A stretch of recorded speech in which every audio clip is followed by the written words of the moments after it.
Okay, I think I'm ready to start this process, and I've made a couple of decisions. One of which is that, as you can see on the plans, the tips, the top and the bottom, and the spar, okay, are jointed here, and it shows the joint as being from the spar to the tip, okay. I've elected to do this a little different. Like I said, it doesn't really matter as long as you end up with a strong piece and you're confident in the airfoil itself, okay? But what I've decided to do is I've cut the angle of the tip all the way across, all the way to the edge of the carbon spar, all the way to the edge of the balsa spar, okay?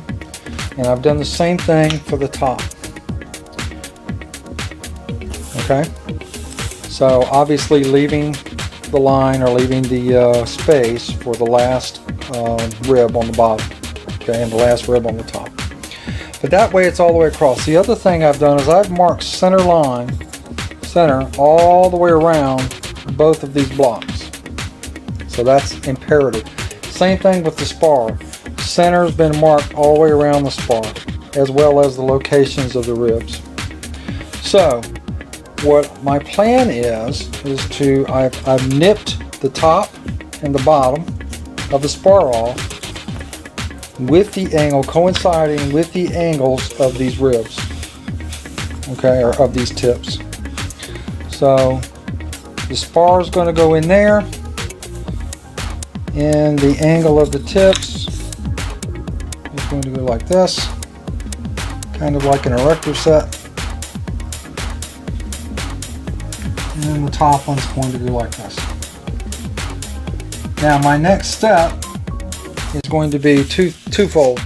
Number one, I have to line the center line with all three center lines need to be aligned. Right now they're not, they're way off. The other thing that I have to do is I have to notch on both the top and the bottom tips, and at the center line I have to notch these to receive the carbon spar. So that's going to be my next deal. I'm going to notch these to receive the spar. Okay, what I did was I notched both the top and the bottom, the top and the bottom tip blocks at the center line for the carbon spar. Okay, so we're good there.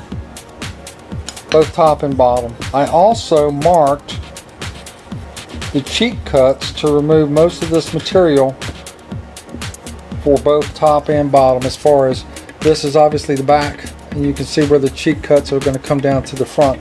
Now notice that I need to stay proud of the actual dado itself that is carrying the spar. I want, in my situation, I want this to actually come over top of the spar to hold the spar in. So I'm going to make that cut on both top and bottom, and I'll be right back. Back from that process. So I think you're starting to get the idea now. It's laid out on the table a little bit as to what I'm going for here.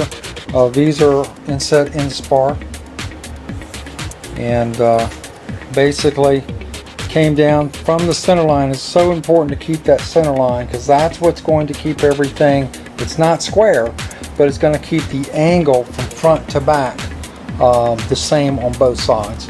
You've got to keep that center line involved. So this worked out really well. So now what I'm going to do is, obviously these are going to butt together, and there's going to be some carving from that point on. These are going to be butt together, but here's something you need to notice. In this case, I've got the center lines matched up perfectly, so I'm good here on the bottom. Okay. As far as the top is concerned, because it's just a very small slice on the top, this is much thicker. So if I were to lay this on the table and try to glue this up, these center lines are not going to meet at all. I hope you can see that. Let me get a pencil. So you understand? So those center lines would be way off. So I have to be conscious of that. And when I glue this piece after I've done a little bit more carving to get the general shape, okay, then I'm going to have to make sure more than anything else, front and back, that I've got that center line where it needs to be before I glue anything. So I hope that makes sense. But it's coming along nicely. I'm going to go ahead and do a little bit more carving on the top tip block and the bottom tip block, and start looking at carving some ribs, and it should be pretty quick from this point. Okay, so I went ahead and marked the top cuts, the radius cuts on the balsa tips, the bottom and the top balsa tips. Basically, we're at the same place we were. The only difference is I've now taken the angle, transferred that to the piece, and cut that off straight. And you can still see I need to do a little bit of work as far as some sanding to get some of the rough edges from the bandsaw off. But pretty close now to where we're starting to look like at least an airfoil. And with this inset the way it's going to be, I think you can see what we're going for.